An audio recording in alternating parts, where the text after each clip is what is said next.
بسم اللہ الرحمن الرحیم۔ اللہم صلی علی محمد وعلی آلہ وصحبہ وبارک وسلم۔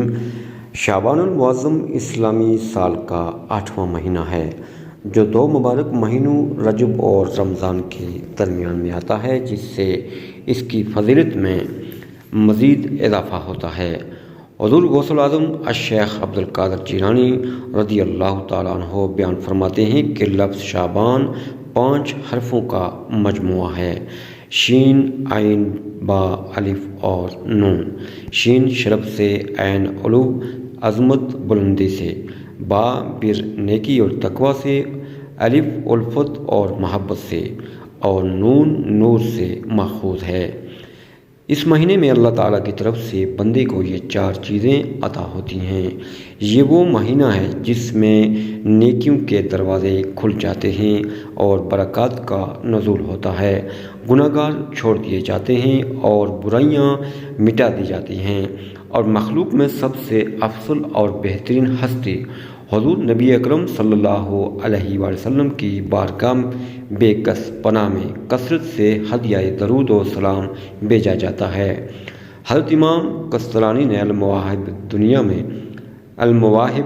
للدنیا میں ایک لطیف بات کہی۔ آپ فرماتے ہیں کہ بے شک شعبان رسول اللہ صلی اللہ علیہ وآلہ وسلم پر درود و سلام بھیجنے کا مہینہ بھی ہے، اس لیے کہ یہ وہ مہینہ ہے جس میں درود و سلام کی آیت نازل ہوئی۔ یہ آیت ماہ شعبان میں نازل ہوئی تو شعبان کا تعلق حضور علیہ السلام کے درود و سلام کے ساتھ بھی ہے، اور اللہ تعالیٰ کی بخشش اور مغفرت اور توبہ کے ساتھ بھی، لہذا اس ماہ مقدس اور شب برات کی عبادت سے حضور علیہ السلام کی بارگاہ سے بھی قربت نصیب ہوتی ہے اور اللہ تعالیٰ کی بارگاہ میں بھی قرب نصیب ہوتا ہے۔ حضور نبی اکرم صلی اللہ علیہ وآلہ وسلم نے شعبان کو اپنا مہینہ قرار دیا اور اس ماہ مقدس کی حرمت و تعظیم کو اپنی حرمت و تعظیم قرار دیا۔ آپ صلی اللہ علیہ وآلہ وسلم اس ماہ میں کثرت سے روزے رکھتے اور دیگر اعمال صالحہ بجا لاتے۔ حضور علیہ السلام نے فرمایا کہ ماہ رمضان اللہ تعالیٰ کا مہینہ ہے اور ماہ شعبان میرا مہینہ ہے۔ شعبان گناہوں سے پاک کرنے والا ہے اور رمضان گناہوں کو ختم کر دینے والا مہینہ ہے۔ حضرت انس بن مالک رضی اللہ تعالیٰ عنہ روایت کرتے ہیں کہ ماہ رجب کی آمد پر حضور نبی اکرم صلی اللہ علیہ وآلہ وسلم یوں فرمایا کرتے: اللہم بارک لنا فی رجب و شعبان و بلغنا رمضان۔ اے اللہ، ہمارے لیے رجب اور شعبان میں برکتیں نازل فرما اور رمضان ہمیں نصیب فرما۔ حضرت اماں عائشہ صدیقہ رضی اللہ تعالیٰ عنہ فرماتی ہیں کہ رسول اللہ صلی اللہ علیہ وآلہ وسلم کو تمام مہینوں میں سے شعبان کے روزے رکھنا زیادہ محبوب تھا۔ آپ کو رمضان المبارک کے ساتھ ملا دیا کرتے تھے۔ ماہ شعبان کی اہمیت و فضیلت کا اس عمل سے بھی اندازہ لگایا جا سکتا ہے کہ اس مہینے میں بندوں کے اعمال اللہ تعالیٰ کے حضور پیش کیے جاتے ہیں۔ حضرت اسامہ بن زید رضی اللہ تعالیٰ عنہ نے بیان کیا کہ میں نے حضور نبی اکرم صلی اللہ علیہ وآلہ وسلم کی خدمت اقدس میں عرض کیا: یا رسول اللہ، میں آپ کو سب مہینوں سے زیادہ شعبان المعظم کے مہینے میں روزے رکھتے دیکھتا ہوں، اس کی کیا وجہ ہے؟ آپ نے ارشاد فرمایا کہ یہ وہ مقدس مہینہ ہے جس سے لوگ غافل اور سست ہیں۔ رجب اور رمضان المبارک کے درمیان یہ وہ مہینہ ہے جس میں بندوں کے اعمال رب العالمین کے حضور لے جائے جاتے ہیں، لہٰذا میں چاہتا ہوں کہ میرے اعمال اس حال میں اٹھائے جائیں کہ میں روزے سے ہوں۔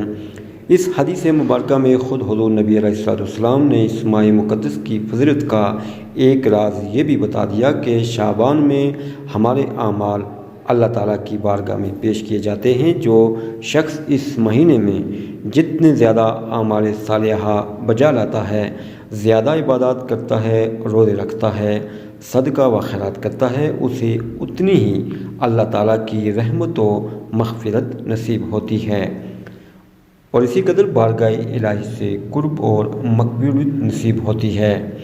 احادیث و آثار میں جن کا ذکر ہے یا مستند علماء کرام اور ائمہ کرام اور ائمہ فقہا نے جن نوافل کا ذکر کیا ان میں سے کچھ ذکر پیش خدمت ہیں۔ حضرت علی شیر خدا کرم اللہ وجہ کریم روایت کرتے ہیں کہ میں نے رسول اللہ صلی اللہ علیہ وسلم کو نصف شعبان کی رات دیکھا۔ آپ کھڑے ہوئے اور 14 رکعت نماز ادا فرمائی، پھر آپ فارغ ہو کر بیٹھ گئے اور 14 مرتبہ سورہ فاتحہ مکمل پڑھی، پھر 14 مرتبہ سورہ ناس، 1 مرتبہ آیت الکرسی تلاوت فرمائی اور ایک بار آیت پارہ 11 سورہ توبہ آیت کریمہ 128 مرتبہ تلاوت فرمائی۔ لقد جاءکم رسول من انفسکم عزیز علیہ ما عنتم حریص علیکم بالمؤمنین رؤوف الرحیم۔ تحقیق تمہارے پاس تم ہی میں سے رسول آیا، اسے تمہاری تکلیف گراں معلوم ہوتی ہے، تمہاری بھلائی پر وہ حریص فکر مند ہے، مومنوں پر نہایت شفقت کرنے والا مہربان ہے۔ میں نے عرض کیا اس عمل کا کیا ثواب ہے؟ تو حضور نبی اکرم صلی اللہ علیہ وسلم نے ارشاد فرمایا کہ جس آدمی نے یہ عمل کیا جیسا تم نے دیکھا ہے تو اس کے لیے 20 حج اور 20 سال کے روزوں کا ثواب ہوگا، اور اگر وہ صبح کا روزہ رکھے تو اس کے گزشتہ اور آئندہ 200 سال کے روزوں کا ثواب ہوگا، اور